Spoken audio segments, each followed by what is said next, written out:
back about my journey in growing up in HR and the human capital world, and as an executive coach, one of the things that I have often wondered about is that why it was so difficult to get the business case for, say, we worked on diversity together, Sandy, and we spent so much time trying to define what is the business case for diversity.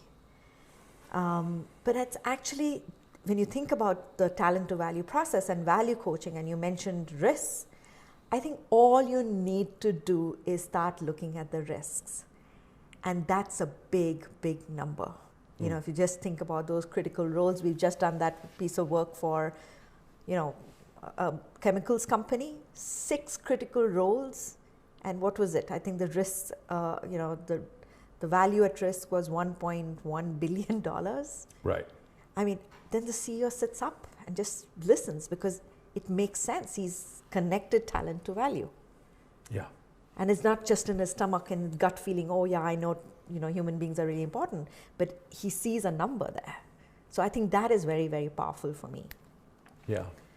You know, I think it's so interesting when you talk about that we need a business case for our work, and that there are people that say, well, there are business people, but I work in HR. Yeah.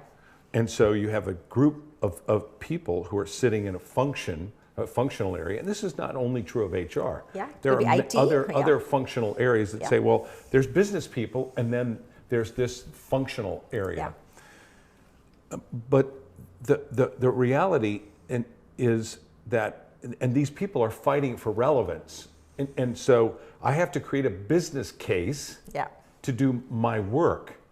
And the business case is built in the activity system, which revolves around sales and profits, and and those profits, have, not all profits are created equal, so we put multiples on them so that we can understand. And we've done it all, Sandy. I've done this. we can understand value. Yeah. So what is the value that this particular project is going to add?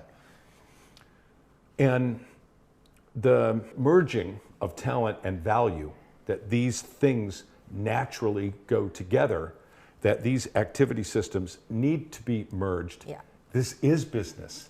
Exactly right. And if you are going to deliver the value that you're promising, you're going to have to pass through the role talent combinations that are going to deliver that value. You're going to have to.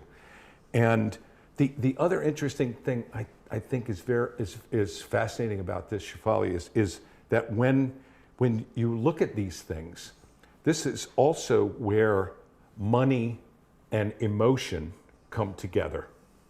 Okay. Because you'll have, I'll sit in the same room, and I saw this happen in Blackstone, for example, where you have the same people in the same room. You have one conversation, which is about an investment that we are going to make and the business case that revolves around this particular investment.